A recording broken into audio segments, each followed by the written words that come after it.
प्यारे दोस्तों, inner place संघा के इस चैनल में हृदय से आपका स्वागत है। सुकून भरी गहरी नींद के लिए आज मैं आपको सुनाने जा रही हूँ एक बहुत ही प्यारी सी प्रेरणादायक कहानी। हमारा अभिप्राय है कि आप इस प्यारी सी कहानी को सुनते सुनते गहरी नींद में प्रवेश कर जाएं और अपनी सारी फिजिकल, मेंटल और इमोशनल थकान को भूल जाएं। अगर आपको हमारी कोशिश अच्छी लगी हो तो प्लीज़ हमारे चैनल को सब्सक्राइब ज़रूर करें। अगर आपके दोस्त या परिवार के किसी भी सदस्य को रात को नींद ना आने की प्रॉब्लम है तो उनके साथ इस वीडियो को ज़रूर से शेयर करें। नोटिफिकेशन बेल ज़रूर दबाएं जिससे हमारे अगले वीडियो की जानकारी आपको ऑटोमेटिकली मिल जाए। गहरी नींद में प्रवेश करने से पहले कमरे का माहौल बना लें। अपने कमरे की सारी लाइट्स बंद कर दें। अपने बेड पर कंफर्टेबल होकर आराम से लेट जाएं। अपने पलकों को धीरे से बंद हो जाने दें। आप जिस भी पोजीशन में सोना पसंद करते हैं आप उस पोजीशन में लेट सकते हैं। कहानी का शीर्षक है आखिरी प्यार। आर्ट स्कूल के प्रोफेसर मनमोहन बाबू घर पर बैठे मित्रों के साथ मनोरंजन कर रहे थे। ठीक उसी समय योगेश बाबू ने कमरे में प्रवेश किया। योगेश बाबू अच्छे चित्रकार थे। उन्होंने अभी थोड़ी समय पूर्व ही स्कूल छोड़ा था। उन्हें देखकर एक व्यक्ति ने कहा, योगेश बाबू, आपको पता है नरेंद्र क्या कहता है? आपने कुछ सुना? योगेश बाबू ने आराम कुर्सी पर बैठकर पहले तो एक लंबी सांस ली, फिर उसके बाद बोले, क्या कहता है? नरेंद्र कहता है बंग प्रांत में उसकी कोटि का कोई भी चित्रकार इस समय नहीं है। ठीक है, अभी कल का छोकरा है ना, हम लोग तो जैसे आज तक घास छीलते रहे हैं। झुंझलाकर योगेश बाबू ने कहा। जो लड़का बातें कर रहा था उसने कहा, केवल यही नहीं, नरेंद्र आपको भी सम्मान की दृष्टि से नहीं देखता। योगेश बाबू ने उपेक्षित भाव से कहा, क्यों, कोई अपराध? वो कहता है आप आदर्श का ध्यान रखकर चित्र नहीं बनाते। तो किस दृष्टिकोण से बनाता हूं? दृष्टिकोण? रुपए के लिए। योगेश ने एक आंख बंद करके कहा, व्यर्थ। फिर आवेश में कान के पास से अपने अस्त व्यस्त बालों को ठीक कर बहुत देर तक मौन बैठा रहा। चीन का जो सबसे बड़ा चित्रकार हुआ है उसके बाल भी बहुत बड़े थे। यही कारण था कि योगेश ने भी स्वभाव विरुद्ध सर पर लंबे लंबे बाल रखे हुए थे। ये बाल उसके मुख पर बिल्कुल नहीं भाते थे, क्योंकि बचपन में एक बार चेचक के आक्रमण से उसके प्राण तो बच गए थे, किंतु उसका चेहरा बहुत कुरूप हो गया था। एक तो काला वर्ण, दूसरे चेचक के दाग। चेहरा देखकर सहसा यही जान पड़ता था मानो किसी ने बंदूक में छर्रे भरकर उसका ट्रिगर दबा दिया हो। कमरे में जो लड़के बैठे थे योगेश बाबू को क्रोधित देखकर उनके सामने अपना मुंह बंद करके हंस रहे थे। सहसा वो हंसी योगेश बाबू ने भी देख ली। क्रोधित स्वर में बोले, तुम लोग हंस रहे हो, क्यों? एक लड़के ने मजे लेते हुए जल्दी जल्दी कहा, नहीं महाशय, आपको क्रोध आए और हम लोग हंसे, ये भी भला कभी हो सकता है? मैं समझ गया, अब अधिक चालाकी दिखाने की आवश्यकता नहीं है। क्या तुम लोग ये कहना चाहते हो कि अब तक तुम सब दांत निकालकर रो रहे थे? मैं ऐसा मूर्ख नहीं हूं। ये कहकर उन्होंने अपनी आंखें बंद कर ली। लड़कों ने किसी प्रकार अपनी हंसी रोककर कहा, चलिए यूं ही सही, हम हंसते ही थे और रोते भी क्यों? पर हम नरेंद्र के पागलपन को सोचकर हंसते हैं। वो देखो, मास्टर साहब के साथ नरेंद्र भी आ रहा है। मास्टर साहब के साथ साथ नरेंद्र भी कमरे में आ गया। योगेश ने एक बार नरेंद्र की ओर बड़ी कड़ी दृष्टि से देखकर मनमोहन बाबू से कहा, महाशय, नरेंद्र मेरे विषय में क्या कहता है? मनमोहन बाबू जानते थे कि उन दोनों की आपस में लगती है। दो पाषाण जब परस्पर टकराते हैं तो अग्नि उत्पन्न हो जाती है। अतएव वो बात को संभालते मुस्कुराते से बोले, योगेश बाबू, नरेंद्र क्या कहता है? नरेंद्र कहता है कि मैं रुपए के दृष्टिकोण से चित्र बनाता हूं, मेरा कोई आदर्श नहीं है। मनमोहन बाबू ने पूछा, क्यों नरेंद्र? नरेंद्र अब तक मौन खड़ा था। अब किसी प्रकार से आगे आकर बोला, हाँ, कहता तो हूं और यही मेरी सहमति है। योगेश बाबू ने मुंह बनाकर कहा, बड़े आए सहमति देने वाले, छोटे मुंह और बड़ी बात। अभी कल का छोकरा और इतनी बड़ी बड़ी बातें। मनमोहन बाबू ने कहा, योगेश बाबू, जाने दीजिए ना, नरेंद्र अभी बच्चा है और बात भी तो बहुत मामूली सी है। इस पर वाद विवाद की आवश्यकता ही क्या है? योगेश बाबू उसी तरह आवेश में बोले, बच्चा है? नरेंद्र बच्चा है? इसके मुंह पर इतनी बड़ी बड़ी मूछें हों और वो अगर यदि बच्चा है तो बूढ़ा क्या होगा? मनमोहन बाबू, आप क्या कहते हैं? एक विद्यार्थी ने कहा, महाशय, अब भी वो जरा देर पहले तो आपने उसे कल का छोकरा बताया था। योगेश बाबू का मुख क्रोध से लाल हो गया और बोले, कब कहा था? अब भी, इससे जरा देर पहले। झूठ, बिल्कुल झूठ। जिसकी इतनी बड़ी बड़ी मूछें हैं उसे छोकरा कहूं? ये असंभव है। क्या तुम लोग ये कहना चाहते हो कि मैं बिल्कुल मूर्ख हूं? सब लड़के एक स्वर से बोले, नहीं महाशय, ऐसी बात हम भूलकर भी अपनी जीभ पर नहीं ला सकते। मनमोहन बाबू किसी प्रकार हंसी को रोककर बोले, चुप चुप, गोलमाल ना करो।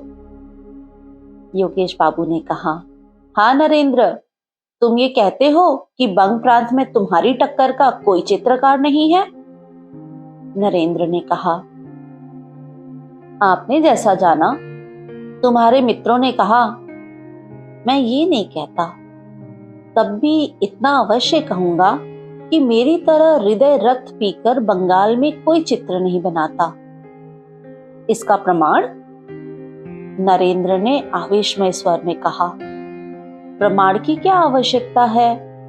मेरा अपना यही विचार है। तुम्हारा विचार असत्य है। नरेंद्र बहुत कम बोलने वाला व्यक्ति था। उसने कोई उत्तर ना दिया। मनमोहन बाबू ने इस अप्रिय वार्तालाप को बंद करने के लिए कहा, नरेंद्र, इस बार प्रदर्शनी के लिए तुम चित्र बनाओगे ना? नरेंद्र ने कहा, विचार तो है, देखूंगा तुम्हारा चित्र कैसा रहता है। नरेंद्र ने श्रद्धा भाव से उसकी पग धूली लेकर कहा, जिसके गुरु आप हैं उसे क्या चिंता, देखना सर्वोत्तम रहेगा। योगेश बाबू ने कहा, राम से पहले रामायण, पहले चित्र बनाओ फिर कहना। नरेंद्र ने मुंह फेरकर योगेश बाबू की ओर देखा, पर कहा कुछ भी नहीं, किंतु मौन भाव और उपेक्षा ने बातों से कहीं अधिक योगेश के हृदय को ठेस पहुंचाई। मनमोहन बाबू ने कहा, योगेश बाबू, चाहे आप कुछ भी कहें, मगर नरेंद्र को अपनी आत्मिक शक्ति पर बहुत बड़ा विश्वास है। मैं दृढ़ निश्चय से कह सकता हूं कि ये भविष्य में एक बड़ा चित्रकार होगा। नरेंद्र धीरे धीरे कमरे से बाहर चला गया। एक विद्यार्थी ने कहा, प्रोफेसर साहब, नरेंद्र में किसी सीमा तक विक्षिप्तता की झलक दिखाई देती है। मनमोहन बाबू ने कहा, हाँ, मैं भी मानता हूँ। जो व्यक्ति अपने घाव अच्छी तरह प्रकट करने में सफल हो जाता है, उसे सर्वसाधारण किसी सीमा तक विक्षिप्त समझते हैं। चित्र में एक विशेष प्रकार का आकर्षण तथा मनमोहकता उत्पन्न करने की उसमें असाधारण योग्यता है। तुम्हें मालूम है नरेंद्र ने एक बार क्या किया था? मैंने देखा कि नरेंद्र के बाएं हाथ की उंगली से खून का फव्वारा छूट रहा है और वो बिना किसी कष्ट के बैठा चित्र बना रहा है। मैं तो देखकर चकित रह गया। मेरे मालूम करने पर उसने उत्तर दिया कि उंगली काटकर देख रहा था कि खून का वास्तविक रंग क्या है। अजीब व्यक्ति है ये। तुम लोग इसे विक्षिप्तता कह सकते हो, किंतु इसी विक्षिप्तता के कारण वो एक दिन अमर कलाकार कहलाएगा। योगेश बाबू आंखें बंद करके सोचने लगे। जैसा गुरु वैसा चेला, दोनों के दोनों पागल है। नरेंद्र सोचते सोचते मकान की ओर चला। मार्ग में भीड़ भाड़ थी, कितनी ही गाड़ियां चली जा रही थीं, किंतु इन बातों की ओर उसका ध्यान नहीं था। उसे क्या चिंता थी? संभवतः इसका भी उसे पता न था। वो थोड़े समय के भीतर ही बहुत बड़ा चित्रकार हो गया। इस थोड़े से समय में वो इतना सुप्रसिद्ध और सर्वप्रिय हो गया था कि उसके ईर्ष्यालु मित्रों को अच्छा न लगा। इन्हीं ईर्ष्यालु मित्रों में से योगेश बाबू भी थे। नरेंद्र में एक विशेष योग्यता और उसकी तुलिका में एक असाधारण शक्ति है। योगेश बाबू इसे दिल ही दिल में खूब अच्छे से समझते थे, परंतु ऊपर से उसे मानने को तैयार न थे। इस थोड़े समय में ही उसका इतनी प्रसिद्धि प्राप्त करने का एक विशेष कारण भी था। वो यह कि नरेंद्र जिस चित्र को भी बनाता था, अपनी सारी योग्यता उसमें लगा देता था। उसकी दृष्टि केवल चित्र पर रहती थी। पैसे की ओर भूलकर भी उसका ध्यान नहीं जाता था। उसके हृदय की महत्वाकांक्षा थी कि चित्र बहुत ही सुंदर हो, उस चित्र में अपने ढंग की विशेष विलक्षणता हो, मूल्य चाहे कम मिले या अधिक। वो अपने विचार और भावनाओं की मधुर रूपरेखाएं अपने चित्र में देखता था। जिस समय चित्र चित्रित करने बैठता तो चारों ओर फैली हुई असीम प्रकृति और उसकी सारी रूपरेखाएं हृदय पट में गुंफित कर देता। इतना ही नहीं, वो अपने अस्तित्व से भी विस्मृत हो जाता। वो उस समय पागलों की भांति दिखाई पड़ता और अपने प्राण तक उड़ेल देता। ये दशा उस समय उसकी एकाग्रता होती। वास्तव में इसी कारण से उसे ये सम्मान प्राप्त हुआ। उसके स्वभाव में सादगी थी। वो जो बात सादगी से कहता, लोग उसे अभिमान और प्रदर्शनी से लदी हुई समझते। उसके सामने कोई कुछ ना कहता, परंतु पीछे पीछे लोग उसकी बुराई करने से ना चूकते। सब के सब नरेंद्र को संज्ञाहीन सा पाते। वो किसी बात को कान लगाकर ना सुनता। कोई पूछता कुछ और वो उत्तर देता कुछ और ही। वो सर्वदा ऐसा प्रतीत होता जैसे अभी अभी ख्वाब देखकर जगा था और किसी ने उसे सहसा जगा दिया। उसने विवाह किया और एक लड़का भी हुआ। पत्नी बहुत सुंदर थी, परंतु नरेंद्र को गृहस्थिक जीवन में किसी प्रकार का आकर्षण न था। तब भी उसका हृदय प्रेम का अथाह सागर था। वो हर समय इसी धुन में रहता था कि चित्रकला में प्रसिद्धि प्राप्त करे। यही कारण था कि लोग उसे पागल समझते थे। किसी हल्की वस्तु को यदि पानी में जबरदस्ती डुबो दो तो वो किसी प्रकार भी ना डूबेगी, वरन ऊपर तैरती रहेगी। ठीक यही दशा उन लोगों की होती है जो अपने धुन के पक्के होते हैं। वे सांसारिक सुख दुख में किसी प्रकार डूबना ही नहीं जानते। उनका हृदय हर समय कार्य की पूर्ति में संलग्न रहता है। नरेंद्र सोचते सोचते अपने मकान के सामने आ खड़ा हुआ। उसने देखा कि द्वार के समीप उसका 4 साल का बच्चा मुख में उंगली डाले किसी गहरी चिंता में खड़ा है। पिता को देखते ही बच्चा दौड़ता हुआ आया और दोनों हाथों से नरेंद्र को पकड़कर बोला, बाबूजी। क्यों बेटे? बच्चे ने पिता का हाथ पकड़ लिया और खींचते हुए कहा, बाबूजी देखो, हमने एक मेढक मारा है जो लंगड़ा हो गया है। नरेंद्र ने बच्चे को गोद में उठाकर कहा, तो मैं क्या करूं? तू बड़ा पाजी है। बच्चे ने कहा, वो घर नहीं जा सकता, लंगड़ा हो गया है, कैसे जाएगा? चलो उसे गोद में उठाकर घर पहुंचा दो। नरेंद्र ने बच्चे को गोद में उठा लिया और हंसते हंसते घर ले गया। एक दिन नरेंद्र को ध्यान आया कि इस बार की प्रदर्शनी में जैसी भी हो अपना एक चित्र भेजना चाहिए। कमरे की दीवार पर उसके हाथ के कितने ही चित्र लगे हुए थे। कहीं प्राकृतिक दृश्य, कहीं मनुष्यों के शरीर की रूपरेखा, कहीं स्वर्ण की भांति सरसों के खेत की हरियाली, जंगली मनमोहक दृश्य वाली, और कहीं वे रास्ते जो छाया वाले वृक्ष के नीचे से टेढ़े तिरछे होकर नदी के पास जा मिलते थे।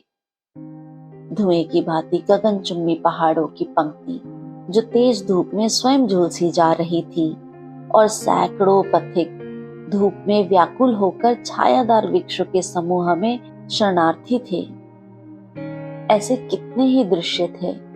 दूसरी ओर अनेकों पक्षियों के चित्र थे। उन सब के मनोभाव उनके मुख से प्रकट हो रहे थे। कोई गुस्से में भरा हुआ था, कोई चिंता की अवस्था में, तो कोई प्रसन्न मुख। कमरे के उत्तरीय भाग में खिड़की के समीप एक अधूरा चित्र लगा हुआ था। उसमें ताड़ के वृक्षों के समूह के समीप सर्वदा मौन रहने वाली छाया के आश्रय में एक सुंदर नवयुवती नदी के नील वर्ण जल में अचल बिजली सी मौन खड़ी थी। उसके होठों और मुख की रेखाओं में चित्रकार ने हृदय की पीड़ा अंकित की थी। ऐसा प्रतीत होता था मानो चित्र बोलना चाहता है, किंतु यौवन अभी उसके शरीर में ही पूरी तरह प्रफुष्टित नहीं हुआ है। इन सब चित्रों में चित्रकार ने इतने दिनों की आशा और निराशा मिश्रित की थी, परंतु आज उन चित्रों की रेखाओं और रंगों ने उसे अपनी ओर आकर्षित न किया। उसके हृदय में बार बार यही विचार आने लगे कि इतने दिनों उसने केवल बच्चों का खेल किया, केवल कागज के टुकड़ों पर रंग पोता है। इतने दिनों से उसने जो कुछ रेखाएं कागज पर खींची थी, वे सब के सब उसके हृदय को अपनी ओर आकर्षित ना कर सकी, क्योंकि उसके विचार पहले की अपेक्षा बहुत उच्च थे। उच्च ही नहीं बल्कि बहुत उच्चतम होकर चील की भांति आकाश में मंडराना चाहते थे। यदि वर्षा ऋतु का सुहावना दिन हो तो क्या कोई शक्ति उसे रोक सकती थी?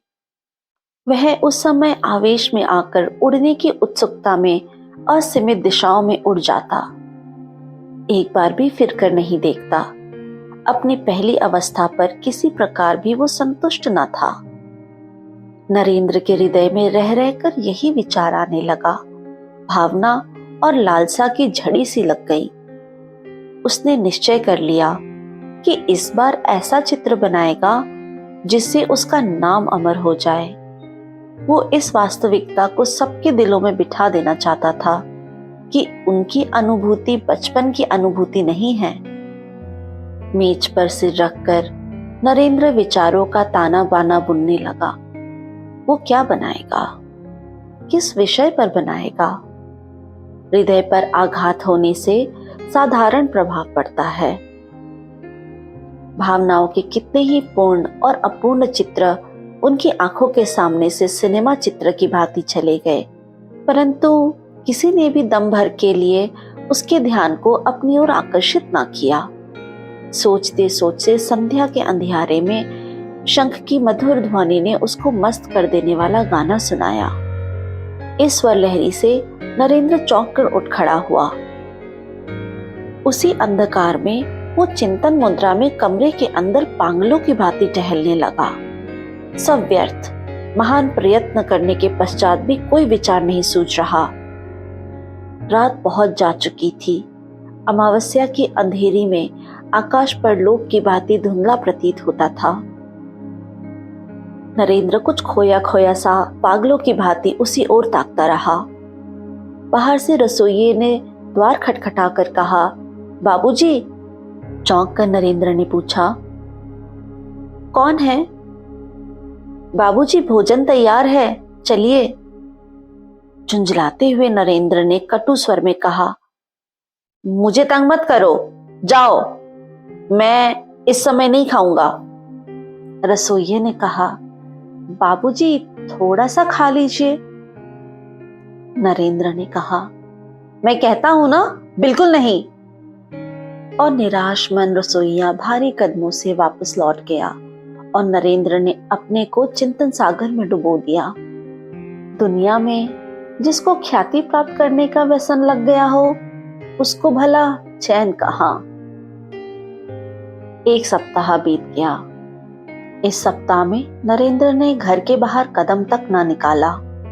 घर में बैठा सोचता रहता, किसी न किसी मंत्र से तो साधना की देवी अपनी कला दिखाएंगी। इससे पूर्व किसी चित्र के लिए उसे विचार प्राप्ति में देर न लगती थी, परंतु इस बार किसी तरह भी उसे कोई बात ही नहीं सूझ रही थी। जैसे जैसे दिन बीत रहे थे, वो निराश होता जा रहा था। केवल यही क्यों, कई बार तो उसने झुंझलाकर सिर के बाल तक नोच लिए। वो अपने आप को गालियां देता, जमीन पर पेट के बल पड़कर बच्चों की तरह रोता, पर सब कुछ व्यर्थ। प्रातः काल नरेंद्र मौन बैठा था कि मनमोहन बाबू के द्वारपाल ने आकर उसे एक पत्र दिया। उसने उसे खोलकर देखा। प्रोफेसर साहब ने उसमें लिखा था, प्रिय नरेंद्र, प्रदर्शनी होने में अब अधिक दिन शेष नहीं है। एक सप्ताह के अंदर यदि चित्र ना आया तो ठीक नहीं। लिखना तुम्हारी क्या प्रगति हुई है और तुम्हारा चित्र कितना बन गया है। योगेश बाबू ने चित्र चित्रित कर दिया है, मैंने देखा है, सुंदर है, परंतु मुझे तुमसे और भी अच्छे चित्र की आशा है। तुमसे अधिक प्रिय मुझे और कोई नहीं। आशीर्वाद देता हूं तुम अपने गुरु की लाज रख सको। इसका ध्यान रखना, इस प्रदर्शनी में यदि तुम्हारा चित्र अच्छा रहा तो तुम्हारी ख्याति में कोई बाधा न रहेगी। तुम्हारा परिश्रम सफल हो, यही मेरी कामना है। मनमोहन। पत्र पढ़कर नरेंद्र और भी व्याकुल हुआ।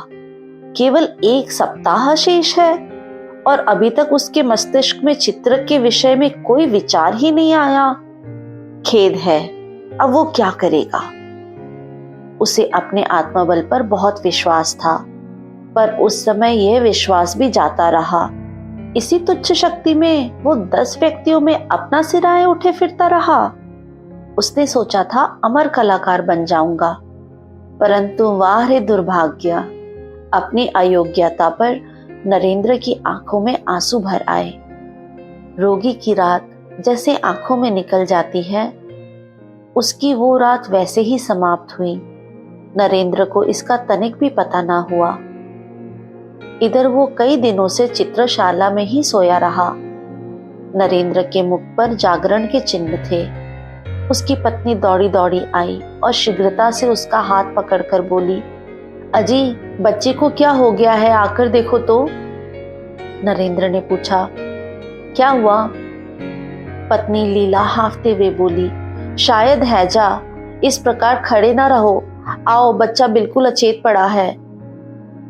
बहुत ही अनमने मन से नरेंद्र शयन कक्ष में प्रविष्ट हुआ। बच्चा बिस्तर से लगा पड़ा था। पलंग के चारों ओर उस भयानक रोग के चिन्ह दृष्टिगोचर हो रहे थे। लाल रंग 2 घड़ी में ही पीला हो गया था। सहसा देखने से यही ज्ञात होता था जैसे बच्चा जीवित नहीं है, केवल उसके छाती में कोई वस्तु धक धक कर रही थी और इस क्रिया से ही जीवन के कुछ चिन्ह दृष्टिगोचर होते थे। वो बच्चे के सिरहाने सिर झुकाकर खड़ा हो गया। लीला ने कहा। इस तरह खड़े न रहो, जाओ डॉक्टर को बुला लाओ। माँ की आवाज सुनकर बच्चे ने आंखें खोली, भर्राई हुई आवाज में बोला, माँ माँ। मेरे लाल, मेरी पूंजी, क्या कह रहा है? कहते कहते लीला ने दोनों हाथों से बच्चे को अपनी गोद में चिपटा लिया। माँ की छाती पर सिर रखकर बच्चा फिर से पड़ा रहा। नरेंद्र के नेत्र सजल हो गए। वो बच्चे की ओर देखता रहा। लीला ने गुस्से में कहा, अभी तक डॉक्टर को बुलाने नहीं गए? नरेंद्र ने दबी आवाज में कहा, हैं? डॉक्टर? पति की आवाज का अस्वाभाविक स्वर सुनकर लीला ने चकित होते हुए कहा, क्या? कुछ नहीं, जाओ डॉक्टर को बुला लाओ। अभी जाता हूं। नरेंद्र घर से बाहर निकला। घर का द्वार बंद हुआ। लीला ने आश्चर्यचकित होकर सुना कि उसके पति ने बाहर से द्वार की जंजीर खींच ली और वो सोचती रही, ये क्या? नरेंद्र चित्रशाला में प्रविष्ट होकर एक कुर्सी पर बैठ गया। दोनों हाथों से मुख ढांपकर वो सोचने लगा। उसकी दशा देखकर ऐसा लगता था कि वो किसी तीव्र आत्मिक पीड़ा से पीड़ित है। चारों ओर गहरे सूनेपन का राज्य था। केवल दीवार लगी हुई घड़ी कभी न थकने वाली गति से टिक टिक कर रही थी और नरेंद्र के सीने के अंदर उसका हृदय मानो उत्तर देता हुआ कह रहा था, धक धक। संभवतः उसके भयानक संकल्पों से परिचित होकर घड़ी और उसका हृदय परस्पर कानाफूसी कर रहे थे। सहसा नरेंद्र उठ खड़ा हुआ। संज्ञाहीन अवस्था में कहने लगा, क्या करूं? ऐसा आदर्श फिर न मिलेगा, परंतु वो मेरा पुत्र है। वो कहते कहते रुक गया, मौन होकर सोचने लगा। सहसा मकान के अंदर से सनसनाते हुए बाण की भांति हाय की हृदय भेदक आवाज उसके कानों में पहुंची। मेरे लाल, कहाँ गया तू? जिस प्रकार चिल्ला टूट जाने से कमान सीधी हो जाती है, चिंता और व्याकुलता से नरेंद्र ठीक उसी तरह सीधा खड़ा हो गया। उसके मुख पर लाली का चिन्ह तक न था। फिर कान लगाकर उसने आवाज सुनी। वो समझ गया कि बच्चा चल बसा। मन ही मन में बोला, भगवान तुम साक्षी हो, मेरा कोई अपराध नहीं। इसके बाद वो अपने सिर के बालों को मुट्ठी में लेकर सोचने लगा। जैसे कुछ समय पश्चात ही मनुष्य निद्रा से चौंक उठता है, उसी प्रकार चौंक कर जल्दी जल्दी मेज पर से कागज, तुलिका और रंग आदि लेकर वो कमरे से बाहर निकल गया। शयन कक्ष के सामने एक खिड़की के समीप आकर वो अचकचाकर खड़ा हो गया। कुछ सुनाई देता है क्या?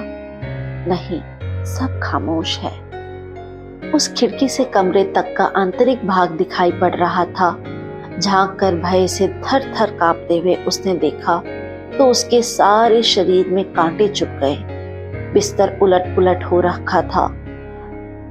पुत्र से रिक्त गोद किए माँ वहीं पड़ी तड़प रही थी और इसके अतिरिक्त माँ कमरे में पृथ्वी पर लेटते हुए बच्चे के मृत शरीर को दोनों हाथों से अपने छाती से चिपटाए, बाल बिखरे, नेत्र विस्फारित किए बच्चे के निर्जीव होठों को बार बार चूम रही थी। नरेंद्र की दोनों आंखों में किसी ने 2 सलाखें चुभा दी हों। उसने होठ चबाकर कठिनता से स्वयं को संभाला और इसके साथ ही कागज पर पहली रेखा खींची। उसके सामने कमरे के अंदर वही भयानक दृश्य उपस्थित था।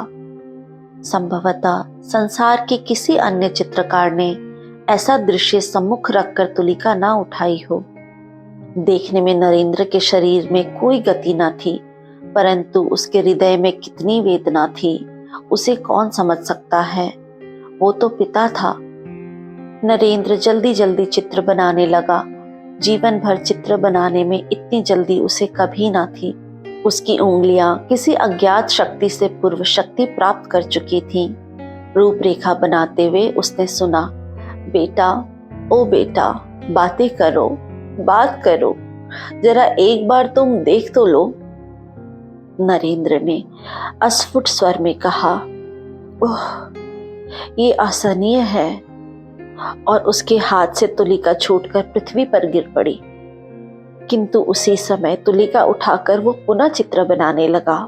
रह रहकर लीला का क्रंदन रुदन कानों में पहुंचकर हृदय को छेड़ता और रक्त की गति को मंद करता। उसके हाथ स्थिर होकर उसकी तुलिका की गति को रोक देते। इसी प्रकार पल पल बीतने लगे। मुख्य द्वार के अंदर आने के लिए नौकरों ने शोर मचाना शुरू कर दिया था, परंतु नरेंद्र मानो इस समय विश्व और विश्वव्यापी कोलाहल से बाहर हो चुका था। वो कुछ भी ना सुन सका। उस समय वो एक बार कमरे की ओर देखता और एक बार चित्र की ओर, बस रंग में तुलिका डुबोता और फिर कागज पर चला देता। वो पिता था, परंतु कमरे के अंदर पत्नी के हृदय से लिपटे हुए मृत बच्चे की याद भी वो धीरे धीरे भूलता जा रहा था। सहसा लीला ने उसे देख लिया। दौड़ती हुई खिड़की के समीप आकर दुखित स्वर में बोली, क्या डॉक्टर को बुलाया? जरा एक बार आकर तो देख लेते कि मेरा लाल जीवित है भी या नहीं। ये क्या चित्र बना रहे हो? चौंक कर नरेंद्र ने लीला की ओर देखा। वो लड़खड़ा कर गिर रही थी। बाहर से द्वार खटखटाने और बार बार चिल्लाने पर भी जब कपाट ना खुले तो रसोइया और नौकर दोनों डर गए। वे अपना काम समाप्त करके प्रायः संध्या के समय घर चले जाते थे और प्रातः काल में काम करने आ जाते थे। प्रतिदिन लीला या नरेंद्र दोनों में से कोई ना कोई द्वार खोल देता था।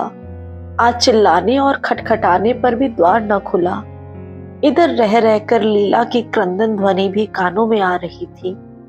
उन लोगों ने मोहल्ले के कुछ व्यक्तियों को बुलाया। अंत में सबने सलाह करके दरवाजा तोड़ डाला। सब आश्चर्यचकित होकर मकान में घुसे।